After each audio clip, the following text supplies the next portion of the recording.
To start taking samples of your soil, you'll need two things: the John Deere Gainer and the Iceria Scout. With the sampler, we can find out on which types of soil your crops are growing on. Let's take a look at the new Precision Farming tab in the menu. There are 4 different kinds of soil: loamy sand, sandy loam, loam, and silty clay, each offering a different level of yield potential. They will become visualized on the map after you've taken and analyzed the samples.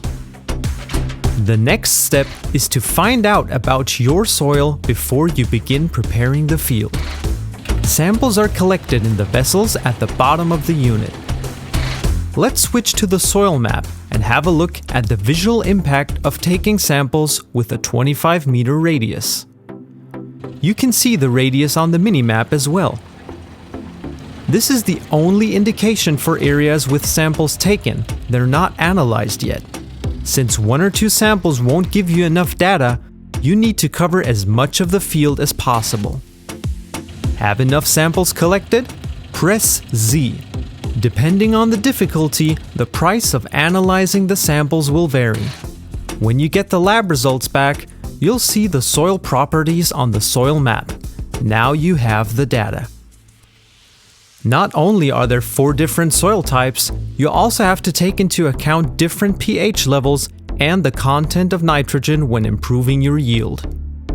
You can increase your pH levels by liming the fields. The most prominent addition in the UI is the lime application bar.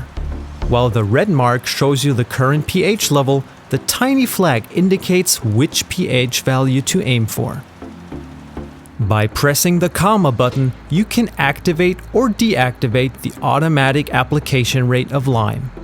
If you choose automatic mode, the pH value will be increased dynamically up to the optimal value.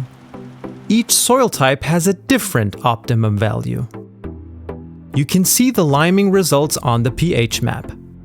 You now need to provide the crops with nutrients by getting the nitrogen levels up.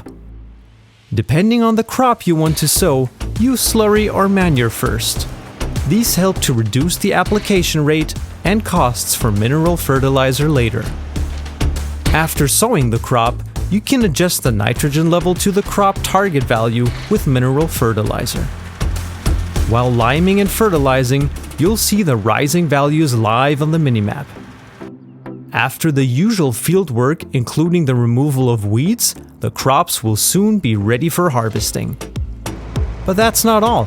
Precision farming is about collecting data and statistics too. Here, you'll see everything that has happened so far. How many soil samples you took per field and how much it cost, and how much lime and fertilizer was applied. Depending on how many fields are in your possession, you might be using the AI helper. His route can now be optimized with the help of the GPS signal provided by an Rtk station. There are 2 different Rtk stations to choose from. After placing the Rtk station on your farm, the helper will work more efficiently, meaning you'll save seeds, lime, fertilizer, fuel, and in the end, money.